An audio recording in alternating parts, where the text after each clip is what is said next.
Mesdames, Messieurs, Monsieur le maréchal Pétain, président du Conseil des ministres, vous parle.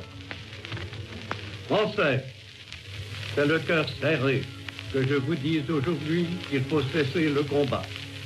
Je me suis adressé cette nuit à l'adversaire pour lui demander s'il est prêt à rechercher avec moi, entre soldats, après la lutte et dans l'honneur, les moyens de mettre un terme aux hostilités. Quand il a terminé, j'ai quitté ma famille, j'ai monté 4 à 4 au premier étage et je me suis jeté sur mon lit dans ma chambre et j'ai sangloté. Et puis tout d'un coup, je me suis levé et en disant « mais c'est impossible, il faut se mobiliser, il faut aller avec des fusils de chasse et on tuera le maximum de soldats, mais évidemment, on est les plus faibles, c'est eux qui nous tueront, mais au moins... C'est l'idéalisme d'un garçon de 19 ans. J'avais à peine 19 ans, vous comprenez.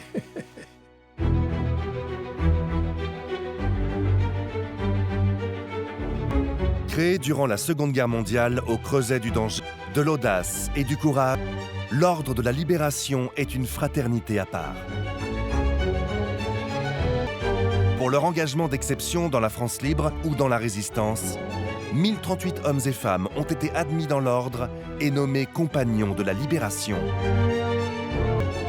De cet ordre unique, seul subsiste aujourd'hui une poignée de ces valeureux combattants. Malgré leur grand âge, 3 des derniers survivants ont accepté de témoigner. On envoyait 12 ou 24 avions au-dessus de la France pour essayer de les attaquer et les descendre. Engagé dans l'aviation, Claude Raoul Duval s'est battu sur tous les fronts, multipliant les victoires. Si nous avions craqué à Bir Hakeim, c'est la France libre qui s'écroulait, c'était De Gaulle qui s'est balayé. Engagé dans les forces françaises libres, Hubert Germain va multiplier les campagnes. Moyen-Orient, Afrique du Nord, Italie et libération de la France.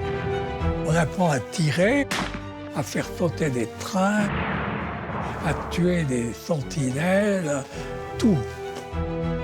Daniel Cordier, agent secret parachuté en France, deviendra le secrétaire de Jean Moulin. «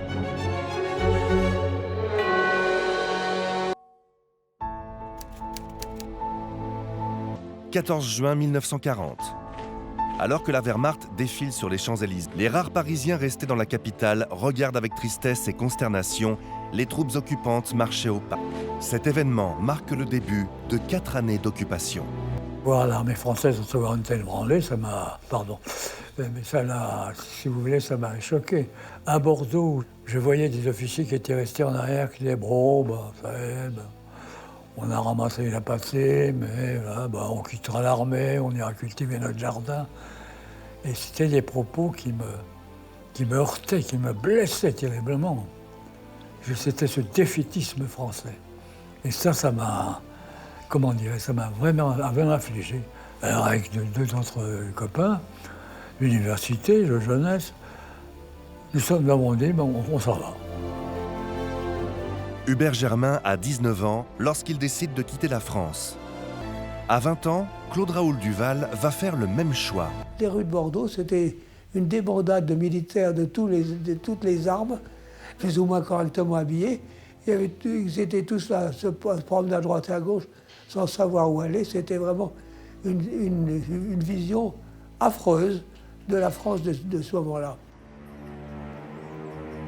À Londres, un général 2 étoiles va entrer dans l'histoire avec un discours devenu célèbre qui résonnera dans le cœur de ceux qui vont l'entendre. L'honneur, le bon sens, l'intérêt supérieur de la patrie commandent à tous les Français libres de continuer le combat là où ils seront et comme ils pourront. Moi, général de Gaulle, j'invite tous les Français qui veulent rester libres à m'écouter et à me suivre. Mon père me dit, écoute, je l'ai entendu hier à la radio qu'un général demandait que ceux qui voulaient continuer à se battre viennent me rejoindre en Angleterre. Ah oui, oui, ce général, il s'appelle De Gaulle, c'est facile à se souvenir. Souviens-toi que le général De Gaulle demande ce qu'on aille le rejoindre. Ah, je dis, ah bon, c'est très bien, c'est bon à savoir. Mon beau-père avait un ami qui était notaire, je crois. Et lui, il avait lu le discours de Gaulle et il a dit, mais mon vieux, ça, notre avenir, il est avec lui. Daniel Cordier n'a pas encore 20 ans, mais le temps lui presse de rejoindre De Gaulle à son QG de Londres. Nous sommes arrivés à Bayonne. Mon beau-père est arrivé à trouver un bateau belge qui venait d'arriver et que le capitaine du port lui avait dit « mais il faut que vous partiez parce que les Allemands seront là cette nuit ou demain matin ou plus tard ». Et il a dit « écoutez, moi, il faut qu'ils apportent de quoi se nourrir et je vous demande 50 000 francs pour tout le monde ». Et puis on nous a mis à fond de cale et nous avons mis 3 jours.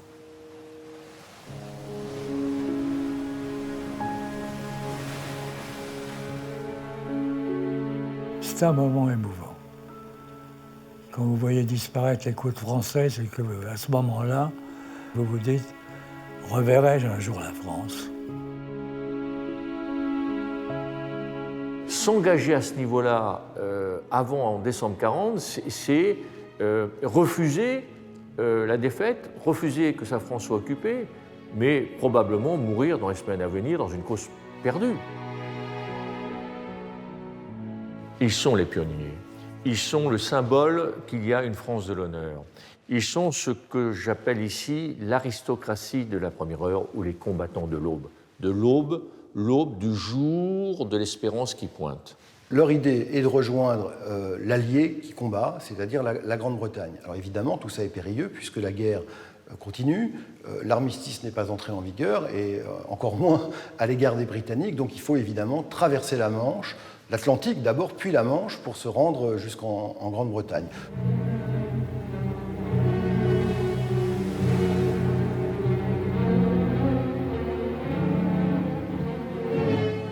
Tous les bateaux partaient pour regagner l'Angleterre et il y en a pas mal qui se sont fait torpiller parce qu'à l'entrée dans l'océan Atlantique et à l'entrée de la Manche, il y avait les sous-marins allemands qui étaient là.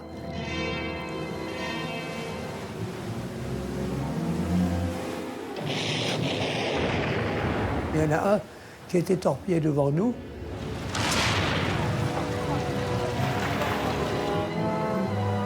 On a récupéré des gens accrochés aux planches. On a pris au moins 4 ou 5 rescapés. Fin juillet 40. 7000 Français épris de liberté ont rallié l'Angleterre. Une détermination saluée unanimement par la population et le gouvernement de Sa Majesté. Certains auront même l'insigne honneur d'être reçus en personne par le Premier ministre Winston Churchill. À son arrivée à Londres, Daniel Cordier n'aura pas le privilège des honneurs. Il sera confronté aux autorités de Vichy. Je me souviens très très bien. Il y avait donc le consul de Vichy. Et puis, une fois qu'il avait fini d'expliquer aux gens ce qu'il fallait faire pour rentrer en France, je lui avais dit « Excusez-moi, monsieur, mais j'ai eu beaucoup de difficultés à venir en Angleterre et je voudrais savoir comment on peut joindre le général de Gaulle pour s'engager. » Et il m'a regardé, mais absolument stupéfait. Mais il a dit « Monsieur, vous oubliez que le général de Gaulle va être condamné à mort. »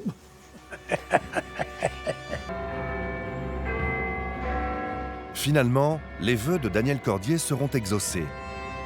Le 6 juillet 1940, il est en compagnie de plusieurs centaines de Français libres au garde-à-vous, réunis dans l'immense bâtiment de l'Olympia Hall. Pour la première fois, De Gaulle s'adresse à eux. Il était immense. C'était le général de Gaulle. Toute ma vie, je me souviendrai des quelques mots qu'il nous a dit. Je ne vous féliciterai pas d'être venu, vous n'avez fait que votre devoir. Oh. J'étais hors de moi. Hubert Germain aura lui la chance de pouvoir s'entretenir en tête-à-tête avec le général. Le général de Gaulle s'approche de moi, et tout d'un coup, j'étais bouleversé. Il me parlait comme un père. Il m'a simplement dit ceci: écoutez, Germain, je vais avoir besoin de vous. Vous ramassez ça en pleine poire à 19 ans. Et alors, à ce moment-là, rêve de gamin, si j'ose dire, enfin, fantasme, je me dis, ça y est, on va gagner la guerre. Il y a Churchill, De Gaulle et moi. Devant une statue du maréchal Foch qui se dresse dans une rue de Londres, l'homme qui a dit non vient ce 14 juillet 1940 saluer celui qui disait toujours non à la défaite et à l'abandon. La France libre est née. À l'été 1940, l'armée de la France libre est constituée de 7000 soldats. Une goutte d'eau au regard du conflit qui s'engage. S'il n'y avait pas ces quelques Français autour du général de Gaulle, Churchill aurait eu le plus grand mal à reconnaître le général de Gaulle. Déjà que le général de Gaulle est seul. Rappelons, c'est un général à titre temporaire, en rupture de banc, et il vend finalement à Churchill un concept, mais qui est une coquille vide à l'époque, qui s'appelle la France libre. Pour tous les Français libres, commence une période d'instruction militaire intensive. Ancien pilote civil, Claude Raoul Duval trouve rapidement une affectation. J'ai été dirigé par les Anglais sur le quartier général des forces aériennes françaises libres. J'allais avoir bientôt 21 ans. Et c'est à ce moment-là que je suis devenu un Français libre. Je suis reparti à zéro, comme si je ne savais pas piloter. Parce qu'il y avait non seulement le pilotage, mais il y avait la langue, la technique de communication anglaise et les appareils anglais qui n'étaient pas les mêmes.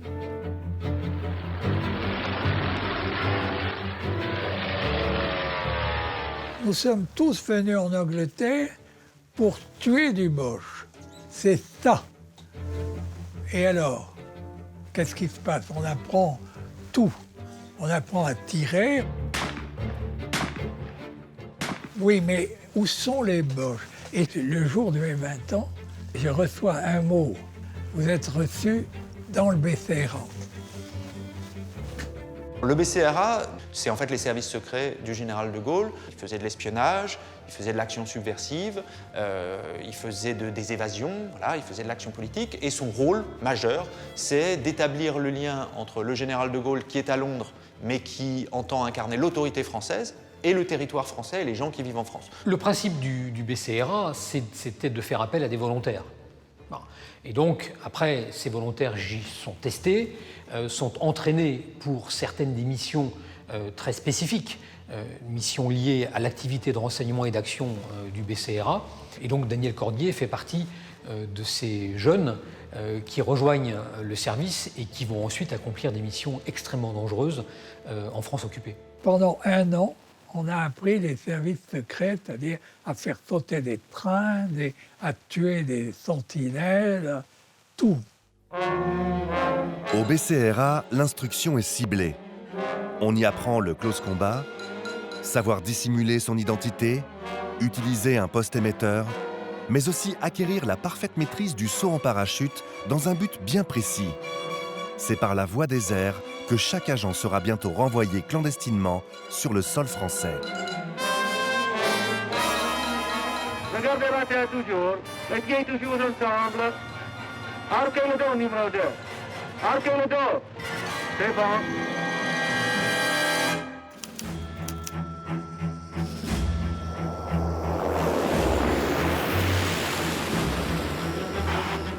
Novembre 1940 marque le virage historique de la France libre. À cette date, toute l'Afrique équatoriale française et le Cameroun se sont rangés aux côtés de De Gaulle. Fort de ce ralliement, le général voit sa légitimité renforcée vis-à-vis des Alliés. À l'automne 1940, il se rend en Afrique. Il va faire le 16 novembre 2 choses. Premièrement, il va signer ce qu'on appelle la déclaration organique, qui est une sorte de constitution de la France libre où le général de Gaulle affirme l'illégitimité du régime de Vichy, qui a créé l'État français, et où il dit que finalement, eh bien, il détient d'une manière intérimaire la vraie France, la République, et qu'il remettra ça dans les mains des Français à la victoire. Et puis, il crée une deuxième chose, c'est l'ordre de la libération. La première nécessité, c'est de récompenser les plus brillants, les plus courageux, les plus méritants de ceux qui l'ont rejoint. La deuxième idée, c'est à travers cette récompense, encourager aussi les autres. Et l'autre raison, la troisième, et qui est peut-être la plus importante pour le général de Gaulle, c'est un des moyens d'asseoir sa légitimité politique face à celle du maréchal Pétain. Pour de Gaulle, cet acte fondateur marquera toute sa carrière politique. Il portera le collier de grand maître de l'Ordre de la Libération sur son portrait officiel de président de la Ve République.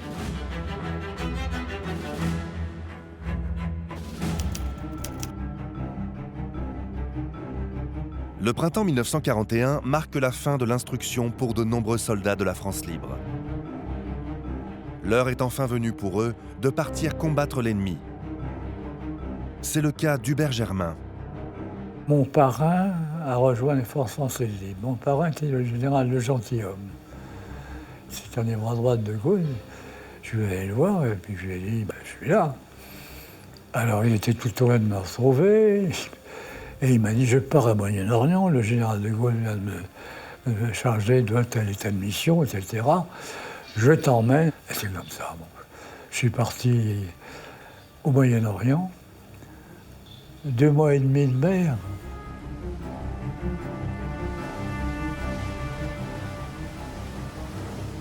Cette région, et en particulier la Syrie et le Liban, tenue par le régime de Vichy, les troupes du régime de Vichy.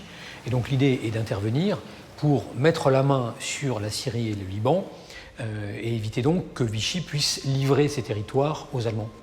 D'où une campagne fratricide qui va durer de la mi-juin au début du mois de juillet 1941 et qui verra s'opposer d'une part les forces de Vichy qui défendent et d'autre part les forces françaises libres et de l'Empire britannique qui attaquent et qui vont l'emporter.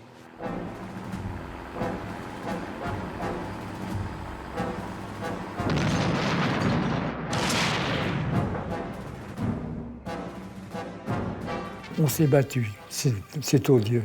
Se battre contre des Français, c'est atroce. J'ai reçu des bombes françaises sur la figure.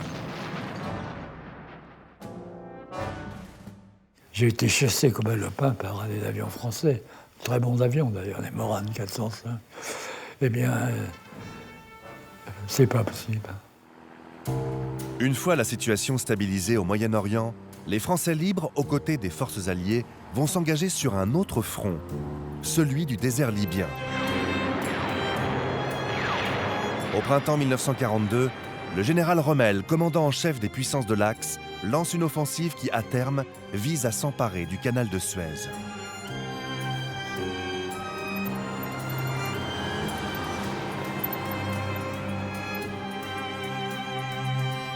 L'armée anglaise cède du terrain. Les Français sont retranchés à Bir Hakeim. Bir Hakeim, c'est une position tout à fait désertique, et c'est les Français libres, notamment les 3700 Français libres du général Koenig, qui doivent tenir cette position coûte que coûte face à l'attaque. On savait qu'on allait être attaqué, puisque la veille, c'est un peu comme c'est les Indiens, si vous voulez, en se couchant, la terre remuait, on se disait ça va, ils sont en route. Ils sont pas loin, ils vont arriver.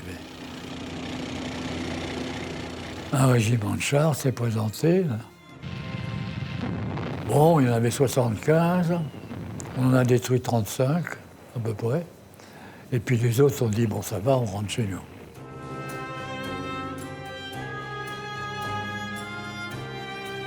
Scrupuleusement, jour après jour, le lieutenant Hubert Germain consigne dans ses carnets les mouvements de troupes, les bombardements ennemis, sans oublier la combativité de ses hommes.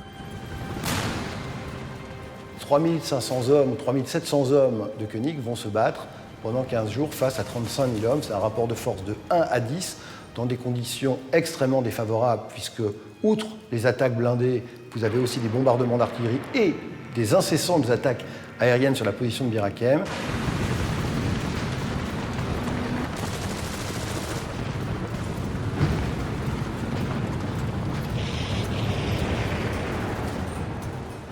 les Allemands n'arrivaient pas à passer.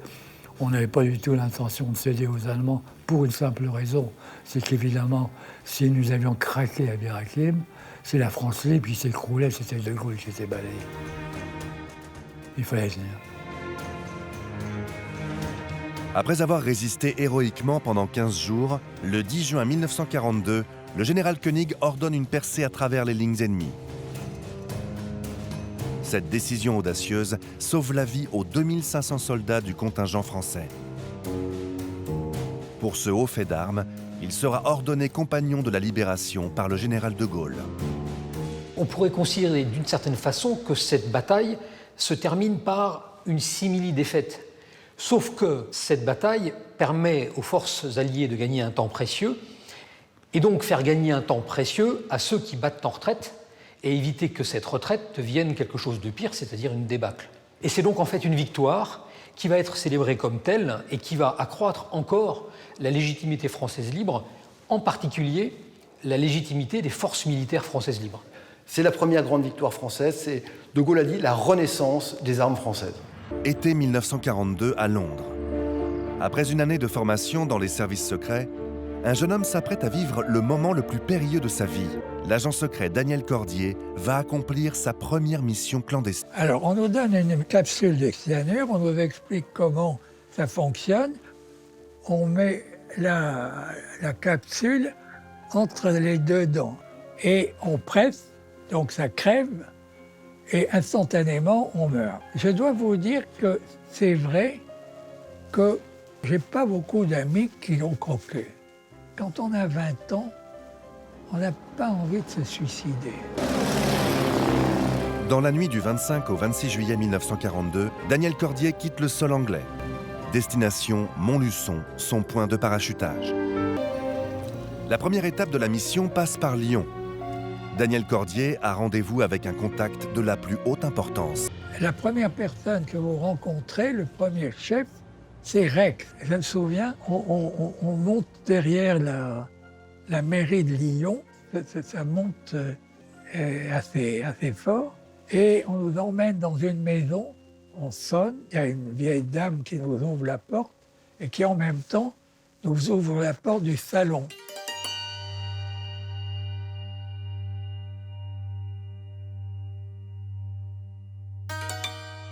Et je vois que au bout de ce salon, il y a un homme qui était assis dans un fauteuil, et à ce moment-là, il a tout laissé, il s'est levé, et il est venu vers nous en souriant. C'est très, très précis. Et il y avait une chose qui m'a beaucoup frappé, c'est qu'il était très bronzé. Il avait très bonne mine. Daniel Cordier ne connaîtra jamais la véritable identité de ce chef. En réalité, l'homme n'est autre que Jean Moulin, alias Rex. Moulin, il est arrivé en France tout début janvier 1942 avec pour mission d'unifier la résistance en zone non occupée, en zone sud, de les aider, de les financer, de les armer, donc de leur emporter des armes. Son rôle à lui, c'est de les fédérer sous l'autorité du général de Gaulle. Quand on s'est séparés, il m'a dit, voilà, ce sont les rapports de Londres, vous avez toute la journée pour les décoder. Et malheureusement, le premier, je n'ai pas réussi à le décoder. J'étais fou, parce que j'ai recommencé 3-4 fois, il s'était trompé. Mais le codage de ces dossiers-là, c'était chaque codage, c'était 800 lettres. 800 lettres. Si vous vous trompez d'une lettre, c'est incompréhensible.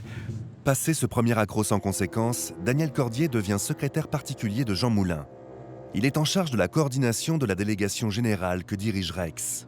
Ce que je dois faire, c'est d'établir la liaison avec toute la résistance. Pour se relier les uns aux autres, il fallait avoir des lieux où l'on pouvait donner un rendez-vous. Et à Lyon, c'était les boîtes aux lettres. Le principe de l'action clandestine, le principe fondamental, essentiel, c'est de cloisonner. Et donc les boîtes aux lettres, par exemple, c'est un moyen d'établir des éléments de rupture de façon à ce que si quelqu'un est arrêté, ce quelqu'un pourra dire oui, il y a une boîte aux lettres, mais il ne pourra pas indiquer quelqu'un d'autre. Donc on va déposer le message quelque part. Plus tard, ce message sera relevé par quelqu'un d'autre, mais ces deux personnes ne se connaissent pas. Et c'est tant mieux. Assez rapidement, on recevait de plus en plus de lettres, et puis des dossiers. Et alors c'est comme ça que très rapidement, j'ai eu beaucoup de boîtes aux lettres. Plus j'avais de boîtes aux lettres, et plus il me fallait de personnes, des jeunes, à qui on donnait des clés et qui les choses, et puis j'avais rendez-vous avec eux, et ainsi de suite. C'est ça la résistance. C'est une entreprise enfantine, vous comprenez? Parce que on inventait la résistance à mesure qu'on la faisait fonctionner. De son côté, Claude Raoul Duval, après avoir pris part à des opérations aériennes en Libye, est au début de l'année 1943 de retour en Angleterre. Dans le ciel de France, une bataille oppose les Hurricanes de la RAF aux Messerschmitt de la Luftwaffe.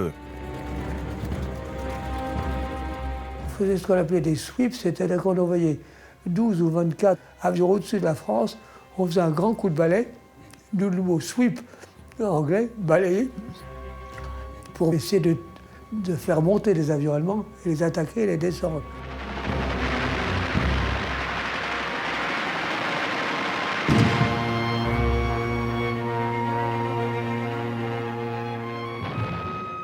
Également, il y avait des missions de protection de convoi, c'est-à-dire qu'il y avait les bombardiers qui étaient là et tous les chasseurs autour. L'organisation était absolument remarquable. Et on accompagnait les bombardiers sur leur cible et on les raccompagnait jusqu'en Angleterre.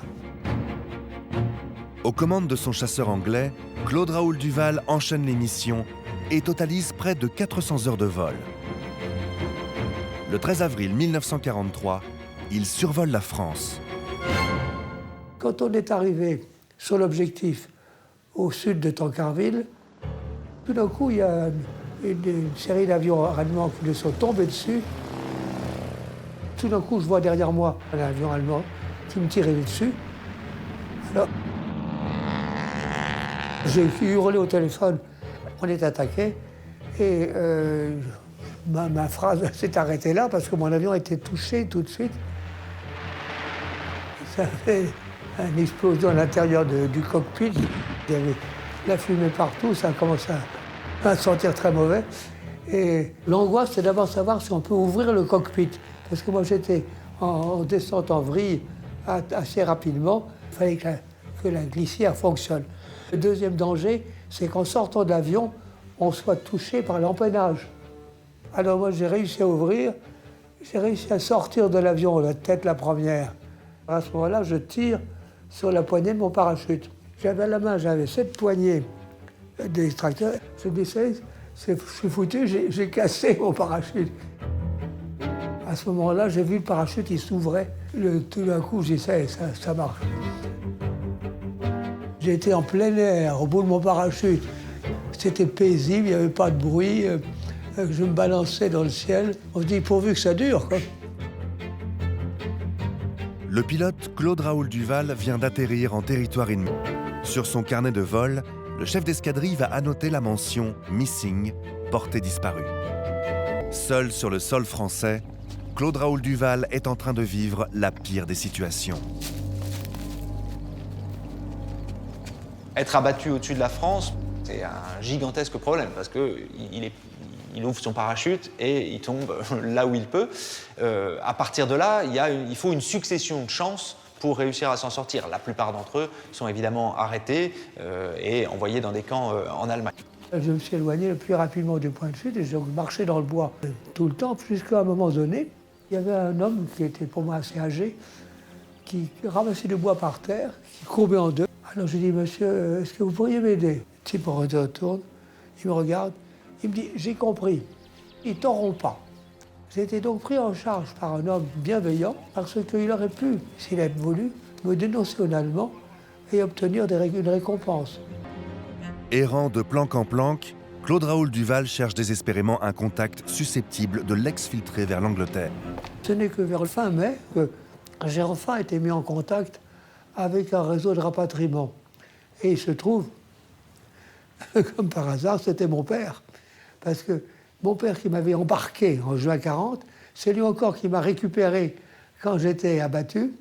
Et lui, mon père, faisait partie du réseau Comet, qui était un réseau de rapatriement d'aviateurs, pour repartir sur l'Angleterre. L'exfiltration ne sera pas immédiate. Durant l'année 1943, Claude-Raoul Duval s'enfonce dans la clandestinité et change d'identité. C'est sous le pseudonyme de Claude Hébert qu'il intègre la résistance au travers du réseau Comet. De son côté, Daniel Cordier arrive à Paris avec Jean Moulin au printemps 1943. La mission est de la plus haute importance. Réaliser l'unification de la résistance française divisée à cette époque en de multiples mouvements politiques et régionaux. Le 27 mai 1943, c'est la première réunion du Conseil national de la résistance. C'est une sorte de petit parlement qui représente l'ensemble des groupes importants qui prennent part à la résistance. Donc c'est une manière finalement d'exprimer l'opinion de la résistance. Quand le Conseil national de la résistance dit notamment qu'il soutient le général de Gaulle peut montrer aux Alliés un document qui dit « Voyez, l'opinion clandestine, l'opinion de la résistance me soutient ». Le 21 juin 1943, Jean Moulin se rend dans la région lyonnaise. Une nouvelle réunion clandestine doit se tenir à Caluire. Rex l'ignore, il a été dénoncé. Resté à Paris, le même jour, Daniel Cordier a rendez-vous avec un contact sur le quai du métro parisien. Devant moi, il s'est arrêté et il m'a dit « Le patron est arrêté ».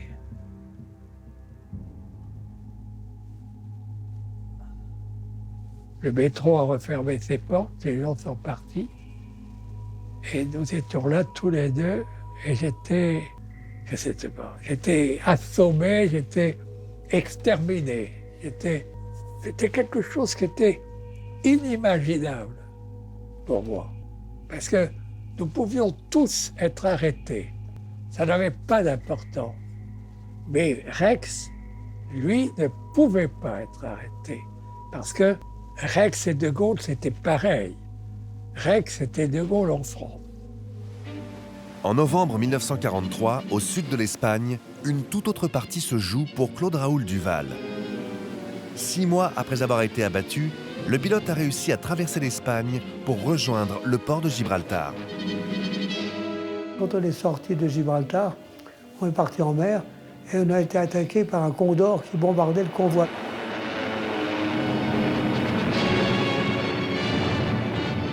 C'était impressionnant parce qu'il y avait des centaines de bateaux. Aussi loin qu'on regardait à droite et à gauche, il y avait des bateaux. Et cet avion allemand qui bombardait. Et le commandant du bord, qui s'appelle le capitaine Smith, il faut le faire en anglais qui s'appelle Smith, qui regardait et qui disait « Un convoi est fabriqué avec 99% d'eau ». Et effectivement, les bombes tombaient dans l'eau.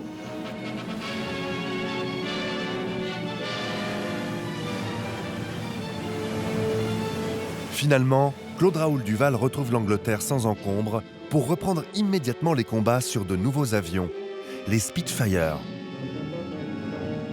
Le Spitfire d'abord était une jolie machine, c'était beau.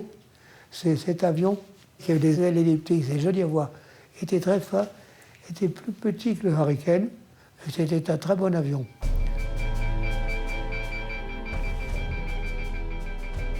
Et on était équipé avec des bombes. On avait sous le ventre une bombe de 250 kg, c'est assez lourd, et on l'a lâché sur l'objectif qui nous était désigné.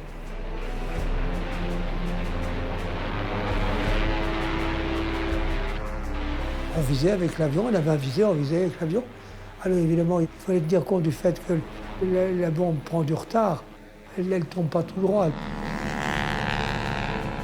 J'ai bombardé le bâtiment qu'on m'avait assigné. Ma bombe est tombée par la cheminée dans le bâtiment central et a explosé à l'intérieur. Et mon numéro 2 a vu la chose. Il a été absolument surexcité. Moi, je n'avais rien vu du tout. À cette époque, des milliers de Français opposés au nazisme et au régime de Vichy se battent aux côtés des Alliés sur de multiples théâtres d'opérations, comme en Italie, avec l'espoir qu'un jour, la patrie sera libérée. Les Américains entrent dans Naples. Les envahisseurs deviennent des libérateurs. Les troupes françaises débarquent à leur tour. La campagne d'Italie va commencer. Chacun de ces hommes ne songe qu'à traverser la péninsule en toute hâte pour aller sauver la France d'une oppression qui s'aggrave chaque jour. À l'automne 1943, le sous-lieutenant Hubert Germain fait partie du corps expéditionnaire français qui débarque dans la baie de Naples.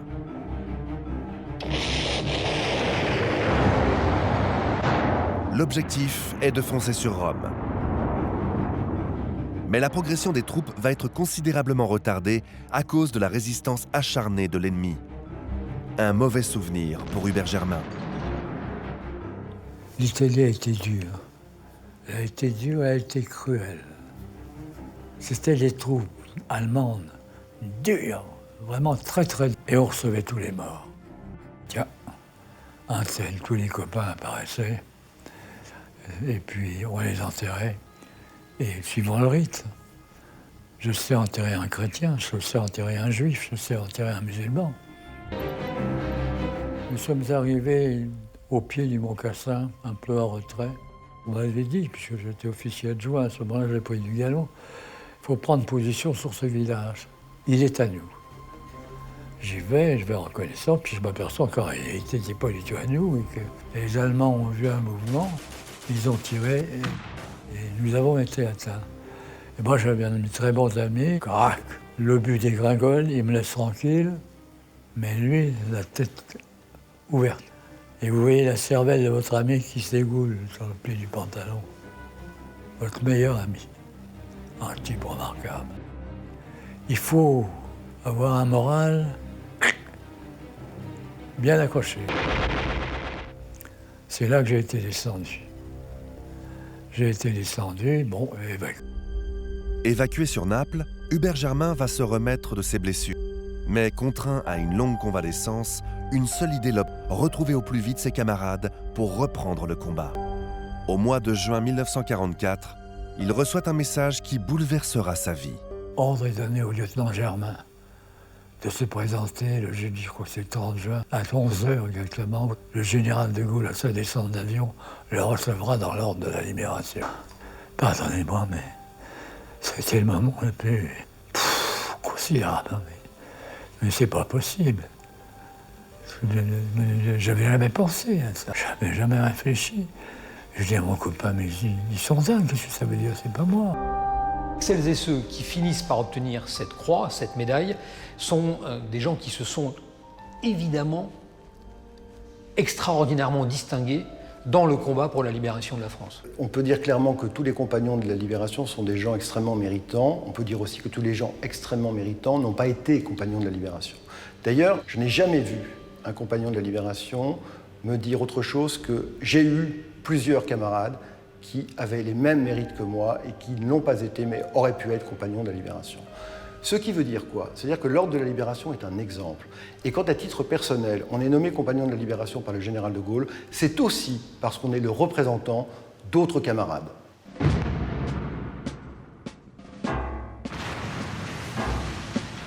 En France, les actions de sabotage de la résistance se multiplient, alors même que la répression n'a jamais été aussi forte.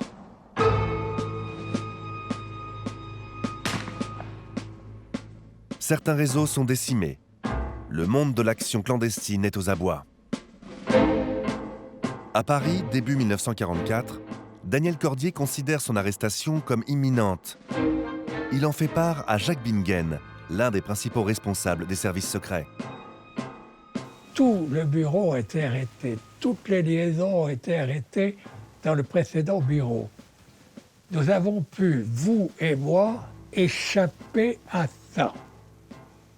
Mais moi, qu'est-ce qui se passera le jour, la prochaine fois, demain, tout à l'heure, si je suis arrêté? Qu'est-ce que je deviendrai sous les mains de la Gestapo qui voudrait me faire parler? Ça, je ne savais pas. Et au fond, je vous en supplie, laissez-moi partir. Parce que peut-être que je suis quelqu'un qui avouerait tout. Au printemps 1944, Daniel Cordier sera exfiltré vers l'Angleterre. Il y restera jusqu'à la fin de la guerre. Traqué par la Gestapo, Jacques Bingen n'aura d'autre choix que d'avaler sa capsule de cyanure plutôt que d'être arrêté. Il était compagnon de la libération.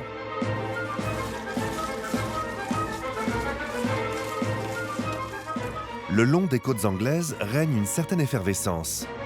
Nous sommes le 5 juin 1944, la veille du débarquement. La veille au soir, le commandant du groupe avait réuni toute l'escadre. Il a dévoilé avec une grande carte sur le mur et il nous a expliqué, voilà, le débarquement a lieu demain matin. Nous débarquons à tel endroit ici, les Américains sont là. Nous devons être, alors sur la carte, le premier jour, deuxième jour, c'était marqué à l'avance, là où on devait les objectifs à atteindre jour par jour. Le type nous dit, tout a été calculé, prévu, ça ne peut pas ne pas réussir.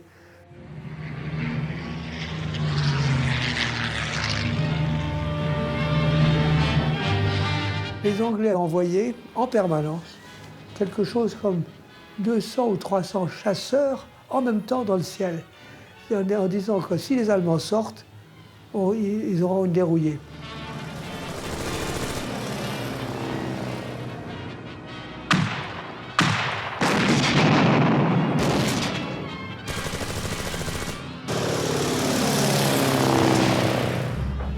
Dès l'après-midi du D-Day, Claude Raoul Duval part pour une nouvelle mission. Cette fois, il accompagne les avions cargo. Le soir, c'était différent. C'était la noria des parachutes. Alors il y avait un véritable train d'avions gros porteurs. Il lâchait des parachutes par milliers qui tombaient du ciel comme ça, et de toutes les couleurs, parce que les couleurs identifiaient la nature du colis. C'était ou de la nourriture, ou des arbres, ou de l'eau. C'était extrêmement beau à voir.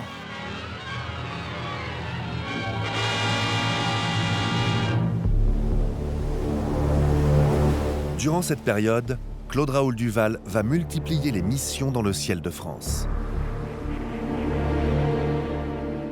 Mi-août 1944, les troupes alliées s'apprêtent à débarquer sur les côtes de Provence. Et nous étions sur des bateaux de commerce. Le personnel du bateau était en veste blanche de papillon et puis et le service était conservé. Alors il y avait une grande ardoise le dernier jour. Le commandant vous prie de l'excuser. En raison du débarquement, le dîner sera avancé d'une demi-heure. Formidable quand même.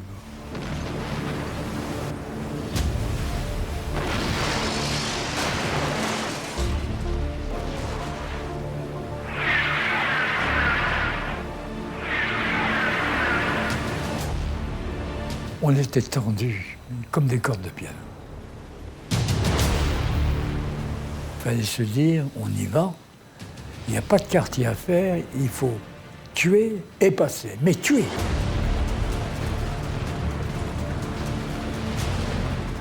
J'entraîne mes hommes légionnaires. Je fais 10 mètres. Pardonnez-moi. Je m'écroule. Je sentais plus mes jambes. Il y avait l'odeur des pains qui brûlaient dans une pimelle. Et puis, il y avait le chant assourdissant des grillons. On se demandait s'ils n'étaient pas affolés par tout le bazar qu'on faisait. Et là, je me suis dit, ça y est, t'es de retour au pays. J'ai compris à ce moment-là ce que c'était que la patrie. Pour Hubert Germain, engagé dans la première armée française, la reconquête méthodique du territoire commence. Le 24 août, les premiers éléments de la 2e division blindée du général Leclerc entrent dans la capitale. Le lendemain, Paris est complètement libéré. Cette victoire est aussi celle d'un homme, le général de Gaulle, qui défile le 26 août 1944 devant 1 million de Parisiens. Ce que marque la libération de Paris, c'est d'abord et avant tout le fait que le projet gaullien d'incarner une forme de résistance, de porter cette résistance jusqu'à la libération du territoire est totalement légitime. Parce que le soutien populaire est évident. Le meilleur exemple de cela, bien sûr, c'est la descente des Champs-Élysées le 26 août 1944. Pour sa résistance héroïque à l'ennemi, la capitale sera faite ainsi que 4 autres communes de France, compagnons de la libération. Une nomination symbolique qui marque l'attachement de De Gaulle à l'ordre qu'il a créé aux heures les plus sombres de la guerre.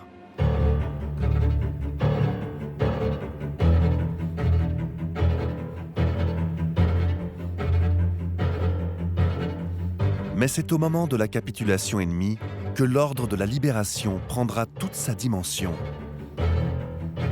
C'est tout sauf un hasard si le général de Gaulle envoie le général de Lattre, compagnon de la libération, à Berlin le 8 mai 1945 pour signer la reddition des Allemands et la fin de la guerre en Europe. Et ce n'est pas un hasard non plus s'il envoie le 2 septembre en métaux le général Leclerc pour co-signer la reddition des Japonais, donc la fin de la Deuxième Guerre mondiale.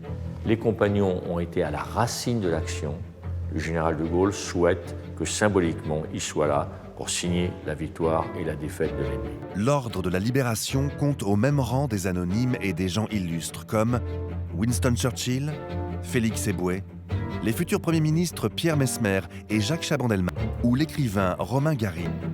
Pour nos 3 résistants de la première heure, 1945 marque le retour à la vie civile dans une France qu'ils ont courageusement. D'abord parce qu'on avait plus que notre quota de missions de guerre. Regardez par exemple les groupes de bombardement. Au bout de 10 ou 15 millions, vous étiez retirés d'opération. 10 ou 15 missions, j'en ai fait près de 300.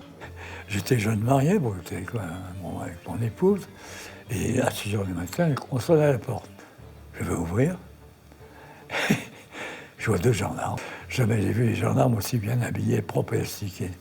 Nous venons pour arrêter un nommé Hubert Germain qui n'a pas répondu à l'appel de sa classe en 1940. Je vous jure. Je vous jure. J'aurais dit simplement, c'était difficile pour moi en 1940. Il y avait le choix entre De Gaulle et Pétain. J'aurais bien servi Pétain, si vous voulez. Mais il y avait De Gaulle, j'ai préféré De Gaulle. C'est comme ça que j'ai terminé ma guerre.